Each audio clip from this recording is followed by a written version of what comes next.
Guys आज चाहिँ मैले हजुरहरुको माझमा हट नुडल सुपको रेसिपी लिएर आएको छु र भिडियोको अन्तिमसम्म हेर्दिनुहुन्छ भन्ने मैले पूर्ण आशा गरेको छु र हट नुडल सुप बनाउँ। यहाँ मैले चाहिँ भेजिटेबल पुरा काटेर राखिसकेको छु र यहाँ हेर्न सक्नुहुन्छ क्याबेज, क्यारट अनि मशरुम, बेबीकर्न सबै थोक काटेर राखिसकेको छु र यता चपिङ जिन्जर गार्लिक पनि राखेको छु र यता चाहिँ मैले कराई बसाएर हल्का गरम गरेर म हल्का तेल हाल्दैछु। यसमा तेल चाहिँ बेसी हाल्नु हुँदैन, तेल चाहिँ एकदम कम्ती हाल्नुपर्छ र तेल मैले हालिसके र त्यसमा अब तड्का लगाउनु पर्छ अदरक लसुनको र चपिङ छ, यो चाहिँ पेस्ट होइन, चपिङ गरेर राखेको छु मैले र हेर्न सक्नुहुन्छ मैले चपिङ अदरक लसुन हाले मैले। र यो सुप चाहिँ हजुरहरूले घरमा पनि एकचोटि बनाएर खानुहोस्, धेरै नै राम्रो लाग्छ। सर्दी सानो सानो सर्दी त एकदम यो सुप खाँदाखेरि राम्रो भइहाल्छ। र यता चाहिँ मैले भेजिटेबल मैले एड गरिसकेँ र भेजिटेबललाई राम्रोसँगले फ्राई गर्नुपर्छ र बेसी यसलाई चाहिँ बेसी फ्राई पनि गर्नु हुँदैन, हल्का फ्राई गर्नुपर्छ र म चाहिँ यता हल्का फ्राई गरिरहेको छु। भेजिटेबल हल्का फ्राई गरिसकेपछि म यसमा पानी एड गर्दैछु र यहाँ हेर्न सक्नुहुन्छ मैले पुरा आधा लिटर पानी एड गरिसकेको छु र मैले चाहिँ 2-3 जनाको लागि सुप बनाएको र यहाँ चाहिँ मैले आधा लिटर पानी एड गरेको छु र राम्रोसँगले फेरि पकाउनु पर्छ। यसलाई राम्रो बोइल हुन दिनुपर्छ र बोइल हुँदा मात्रै यसको टेस्ट बाहिर निस्किन्छ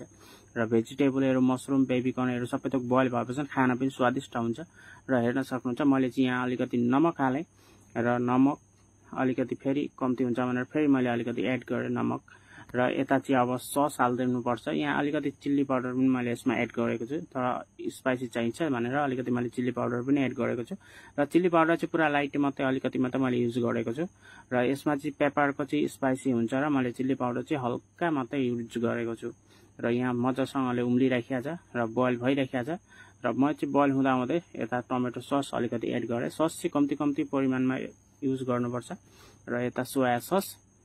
टमेटो सस, सोया सस अनि यता चाहिँ ग्रीन चिली सस मैले एड गरिसकेको छु र यसलाई मजासँगले पकाउनु पर्छ। अनि हट नुडल सुप कस्तो बनिन्छ तपाईहरु लास्टमा हेर्दै गर्नुहोस् र यता चाहिँ मजासँगले बोइल भइरहेको छ। अब चाहिँ म एड गर्दैछु भिनेगार र भिनेगार हाल्दा चाहिँ अमिलो हुन्छ र हट नुडल सुप भनेको चाहिँ अमिलो पिरो हुन्छ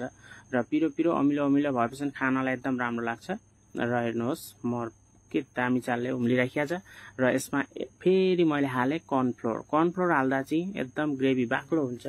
र पातला हुँदाखेरि खानालाई त्यति टेस्टी लाग्दैन र बाक्लो हुँदाखेरि धेरै राम्रो लाग्छ र सुपको कलर पनि कति राम्रो देखेको छैन र जति राम्रो देखेको छ खाना त्यो भन्दा पनि धेरै राम्रो भएको छ र हजुरहरु पनि एकपल्ट घरमा ट्राई गरेर हेर्नुस्। र यता चाहिँ मैले ब्ल्याक पेपर मैले हाले र यसमा चाहिँ ब्ल्याक पेपरको स्पाइसी चाहिन्छ, पिरो चाहिँ ब्ल्याक पेपरको चाहिन्छ र मैले ब्ल्याक पेपर यसमा एड गरिसकेको छु र कति राम्रो देखिएको छ हेर्नुहोस्, बाक्लो देखिएको छ, खानालाई त्यस्तो राम्रो हुन्छ नि एकदम अमिलो पिरो। र यसमा चाहिँ हल्का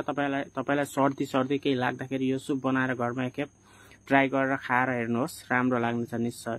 र यता चाहिँ मैले हल्का धनिया हालेको छु, धनिया हाल्दा यसको फ्लेभर, धनियाको फ्लेभर पनि राम्रो आउँछ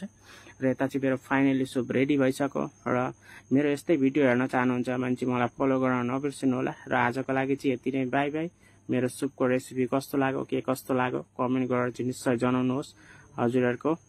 कमेन्टको लागि नै म यति कष्ट गरिराखेको छु र हजुरहरु मेरो भिडियो फुल वाच गर्नुहोस् र आजलाई चाहिँ यति नै, bye bye, love you so much.